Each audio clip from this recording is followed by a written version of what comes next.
आईपेक्षा निंदक शास्त्रानं उच्च मांडलेला आहे. का उच्च मांडलेला आहे? कारण आई काय करते तर बाळानं केलेली घाण आई हातानं साफ करते. तसं कोणतंही पात्र जगातलं करत नाही बरं का, कोणतंच करत नाही.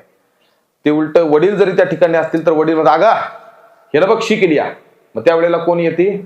माता येते आणि त्या मुलाला उचलून घेऊन जाते. म्हणजे जरी एखादं बाळ जेवत्याला ताटावर आई जेवते आणि जेवणाच्या ताटाच्या शेजारी जरी त्यानं तो उपद्रव केला तरी आई त्याला रागवत नाही का मार देत नाही. काय करते ती? तशी जेवणाच्या ताटावरनं उठते, त्याची घाण साफ करते आणि पुन्हा त्याच ताटावरती जेवायला बसते. म्हणून बालकाची म्हणजे लेकराची जीवाची घाण आई हातानं काढते. म्हणून आईला शास्त्रामध्ये श्रेष्ठ मानलेला आहे. पण निंदक आईपेक्षा श्रेष्ठ कसा?